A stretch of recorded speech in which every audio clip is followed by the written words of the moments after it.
Finding gradients with Adam Maths Tutor. Here are the beginner questions, some of the easiest questions that you're likely to find on this topic. The gradient measures how steep a line is, and we typically use the letter m to represent the gradient.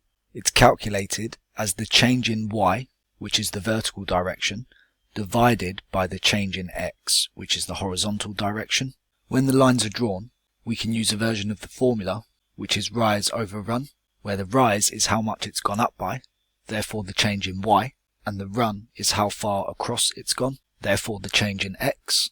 We just need to pick 2 points that lie on the line and go through the corners of the squares, which will make it easy to count whole squares, such as here and here. Creating a right angle triangle using a horizontal and a vertical, and starting with this point, I've gone 1 to the right, which is positive since I'm moving in the positive x direction, and I've gone 3 up, which again would be positive for moving in a positive y direction. Therefore the rise and the run is 1. Simplifying, 3 divided by 1 gives me a final gradient of 3. It doesn't matter which 2 points you pick that lie on the corners of squares. Let's say for example I picked this one and this one. Applying the same method, my run is a positive value of 3 and my rise is a positive value of 9.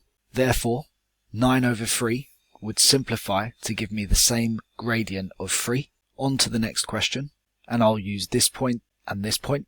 Starting from this point and labelling the rise, I'm actually going down by 4 and therefore my value would be negative.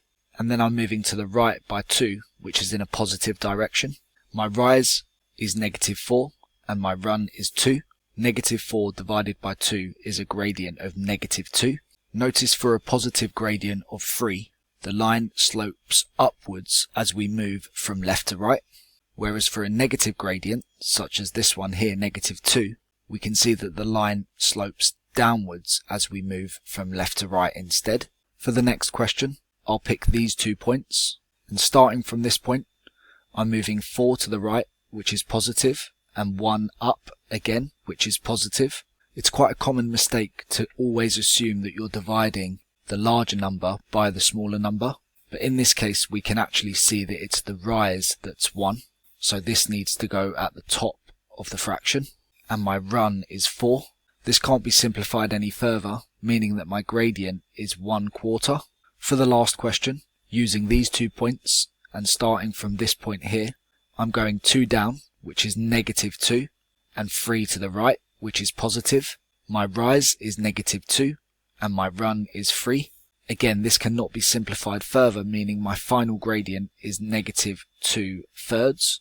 Notice how these 2 lines are shallower than the first 2 that we completed. The higher the gradient, the steeper the line. On to the intermediate questions with an increase in difficulty. Find the gradient of the line between each pair of points. This time the line's not been drawn for us and we've just been provided with 2 points that lie on the line. To work out the gradient, we'll want to use a different version of the formula to rise over run. The change in y, which is the equivalent to the rise, can also be found by looking at the difference between the y values of your 2 points. Likewise, the run, which is the change in x, can be found by looking at the difference between the corresponding x values of the points. For the first question, the y values are 4 and 10, the x values are 1 and 3. The x values are written first in a coordinate, whereas the top of the fraction is looking at the change in y's. It's quite a common misconception to get these the wrong way round and put the x's at the top, because these are the ones that we first look at in the coordinate. Starting off with my y values, it doesn't matter which one you start with, we'll do both and check that we get the same answer.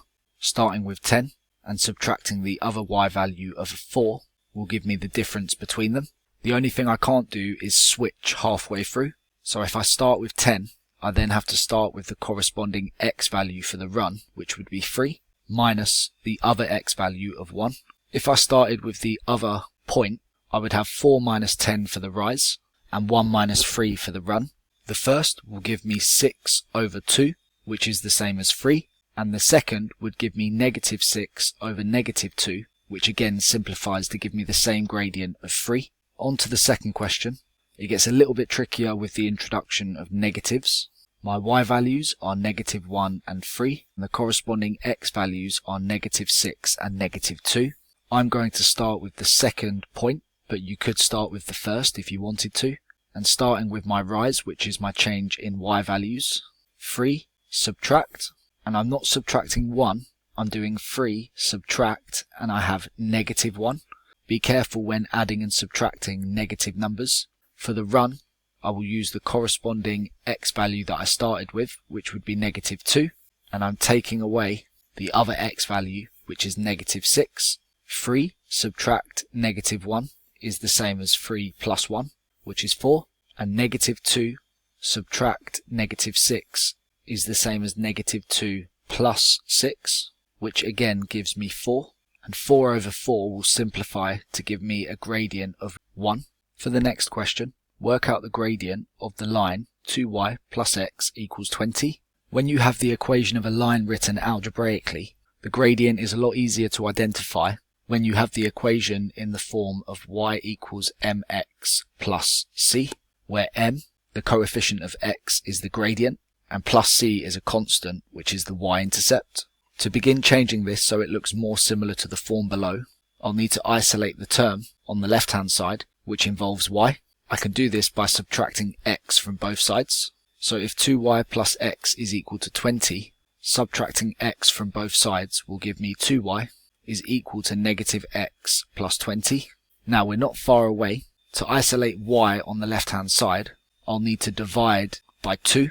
Will leave me with y equals negative a half of x plus 10, and the gradient is equal to the coefficient of x when in this format. Therefore the gradient is equal to negative a half. On to the advanced question, one of the trickier questions that you're likely to find on this topic. A is the point with the coordinates 5, 9, whereas B is the point with the coordinates D, 15. Notice D is an unknown to be found, which is what the question's asking us to do, work out the value of D, but what they have done is they've told us the gradient of the line AB is 3. Typically, if I was trying to find the gradient using these 2 points, I would use the version of the formula where I look at y1 minus y2 over x1 minus x2. My y values are 15 and 9, followed by my corresponding x values of D and 5. I'm going to start with point B and do y1 minus y2, 15 minus 9 to find my rise, followed by the corresponding x value of D minus 5 to give me my run. Typically I would use this to find the gradient, whereas I've actually been provided with the gradient, which is 3.